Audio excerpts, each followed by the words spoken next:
everyone, welcome to Linky Real Natural.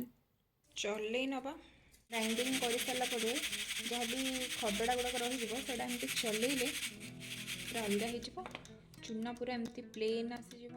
ଏବେ ଚୁନା ଆମର ପୁରା ରେଡ଼ି ହେଇଯାଇଛି। ଟିକେ ଟିକେ ଓଦା ଲାଗୁଛି, ଏମିତି ଆକୁ ଏବେ ଘୋଡ଼େଇ ଦେବା। ଆରିସା ପିଠା ବନେଇବା ପାଇଁକା ମୁଁ ଏଇଠି ଚାଉଳର ଚୁନା, ଗୁଜୁରାତି, ପାନମଧୁରୀ ଆଉ ଏଠି ଗୁଡ଼ ନେଇଯାଇଛି। ଯଦି ଆପଣ ଗୁଡ଼ରେ ନ ବନାଉଛନ୍ତି ତାହେଲେ ଚିନି ନେଇପାରିବେ। ଏମିତି ଗୋଟେ ମୋଟା କଡ଼େଇ ବସିକି କଡ଼େଇରେ ଟିକେ ପାଣି ଦେଇଦେବା, ଅଧ କପ୍ ଖଣ୍ଡେ ପାଣି ଦେଇଦେବା। ଏବେ ଗୁଡ଼ ପକାଇଦେବା।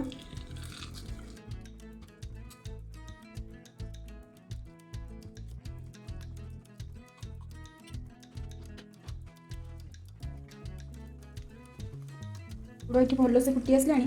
ଏଥିରେ ଆମେ ପାନମଧୁରୀ ଦେଇଦେବା। ପାନମଧୁରୀ ଗୁଜୁରାତି ଗୁଣ୍ଡ ଦେଇଦେବା। ଗୁଜୁରାତିକୁ ଏମିତି କୁଟି ଦେଇକି ତାର ଚୋପା ଗୁଡ଼ାକ ଅଲଗା କରି ଖାଲି ଗୁଣ୍ଡ ଗୁଡ଼ାକ ପକାଇଦେବା। ଗୋଟେ ଦୁଇଟା ଚୋପା ଅଲଗା କ'ଣ କରିବି, ସେ ପଡ଼ିଗଲାଣି, କିନ୍ତୁ ଦେଖିକି ତାର ଚୋପା ଗୁଡ଼ାକ ଅଲଗା କରିଦେବା, ନହେଲେ ପାଟିରେ ଲାଗିବ ପୁରା। ଗୁଡ଼ ଏଠି ବଢ଼ିଆ ପୁରା ଟକମକ ହେଇକି ଫୁଟିଲାଣି। ଏବେ ଗୁଡ଼ର ପାଗ ଚେକ୍ କରିଦେବା ହେଇଛି କି ନାହିଁ। ଏମିତି କିଛି ଗୁଡ଼ ନେବା, ଆଉ ଗୋଟେ ତାଟିଆରେ ପାଣି ନେଇକି ତାଟିଆରେ ଏମିତି ପକାଇଦେବା। ଏବେ ସବୁକୁ ଏମିତି ଏକାଠି କରିକି ଦେଖିବା। ନା ଏଇଟା ହେଇନି, ଆଉ ଟିକେ ହେବ। ପାଗ ତ ଆମର ହେଇନଥିଲା, ଆଉ କିଛି ଟାଇମ୍ ପାଇଁକା ଫୁଟିବାକୁ ଛାଡ଼ିଦେବା। ଆରିସା ପିଠାରେ ଆର ପାଗ ଯଦି ଠିକ୍ ହେଇଗଲା ତାହେଲେ ପିଠାଟା ଆମର ପୁରା ପରଫେକ୍ଟଲି ବନିଯିବ। ଯଦି ପିଠା ଖରାପ ହେଲା ତାହେଲେ ସବୁଯାକ ଯନ୍ତୁଣୀ ଏ ପାଗ ସବୁ ୱେଷ୍ଟ। ଏଠି ମୁଁ ଆଉ ଥରେ ପାଗ ଚେକ୍ କରିବା ପାଇଁ ପକେଇଦେଲି। ନା ହେଇନି, ହାତରେ ବାନ୍ଧି ହେଉନି, ହେଇନାହିଁ। ଟକମକ ହେଇକି ଫୁଟୁଛି। ୱାଓ, ଆର କଲର୍ଟା ନା ବଢ଼ିଆ ହେଇଛି। ଆଉ ଆରିସା ପିଠାର କଲର୍ଟା ଆପଣ ଯେମିତିକା ଗୁଡ଼ ନେଇଥିବେ ତା ଉପରେ ଡିପେଣ୍ଡ କରେ। ଯଦି ଗୁଡ଼ର କଲର୍ ଟିକେ ଲାଇଟ୍ ହେଇଥିବ ତାହେଲେ ପିଠାଟା ବି ଟିକେ ଲାଇଟ୍ ହେବ, ଆଉ ଯଦି ଗୁଡ଼ର କଲର୍ ଏମିତି ଡାର୍କ କଲର୍ ଆସିଥିବ ତାହେଲେ ପିଠା କଲର୍ ବି ଟିକେ ଡାର୍କ ଆସିବ। ଆଉ ଥରେ ଚେକ୍ କରିନେବା।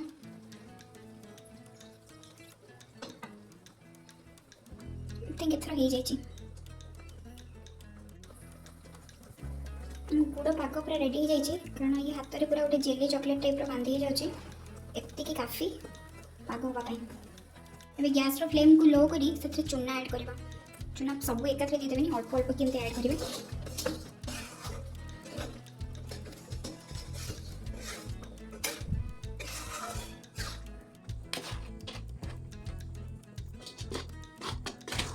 ଚୁନା ଏକାଥରେ ଦେଇଦେଲେ ଏ ପୁରା ବିଣ୍ଡା ହେଇଯିବ, ସେଥିପାଇଁ ଅଳ୍ପ ଅଳ୍ପ ଚୁନା ଦେଇକି ତାକୁ ପାଗ କରିବେ। ଏଥିରେ ଆଉ ଟିକେ ଚୁନା ଦେଇଦେବା। ଯଦି ଜଣେ କିଏ ଥିବ ହେଲ୍ପ କରିବା ପାଇଁ, କି ଆପଣ ପିଠା ବନାଉଛନ୍ତି, ସିଏ ଏମିତି ଚୁନା ଆଡ଼୍ କରିଦେବେ, ଆହୁରି ଭଲ ହେବ। ଯେହେତୁ ମୋ ପାଖରେ କେହି ହେଲ୍ପ ନାହାନ୍ତି, ଏବେ ନିଜେ ନିଜେ ଆଡ଼୍ କରୁଛି। ପୁରା ପରଫେକ୍ଟ ଭାଗ ମାପ ରଖିଲେ ପିଠାଟା ଆମର ପୁରା ବଢ଼ିଆ ସେ ଘଣ୍ଟି ହେବ ଆଉ ଟେଷ୍ଟ ବଢ଼ିଆ ହେବ।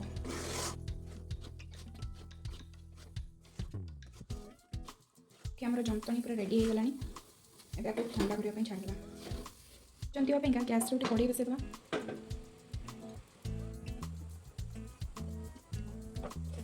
ଚାମଚ ଏମିତି ତେଲ ଲଗେଇକି ତାପରେ ଏମିତି ପିଠାକୁ ପକେଇକି ଗୋଲ ଗୋଲ କରିଦେଲି, ତାକୁ ଛାଡ଼ିଦେଲି। ଏମିତି ସେପ୍ କରିନେଇଛି, ଏବେ ପକାଇଦେବି।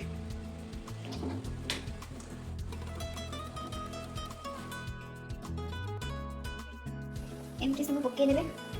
ଛୋଟ ସେପ୍ର କରିଛି, ଆପଣ ଚାହିଁଲେ ବଡ଼ ବଡ଼ ସେପ୍ର କରିପାରିବେ। ୱାଓ, ଫିଟିନି, ଯାହା ହଉ। ମୁଁ ତ ଭାବିଥିଲି କି ଫିଟିଯିବ, ଥ୍ୟାଙ୍କ ଗଡ୍ ଏଇଟା ଫିଟିନି, ପରଫେକ୍ଟଲି ପୁରା ବନିଛି।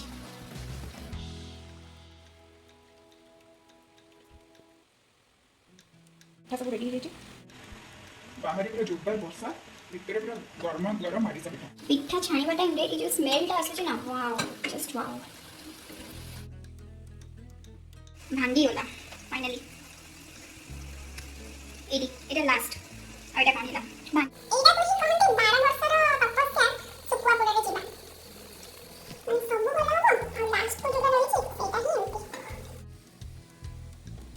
ଏମିତି ସଜେଇ ଦେବେ ଆଉ ବାସ୍ ରେଡ଼ି।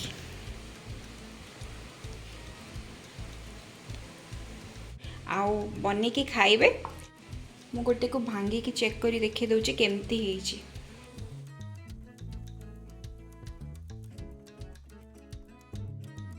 पूरा बढ़िया से परफेक्टली बनी जाइए।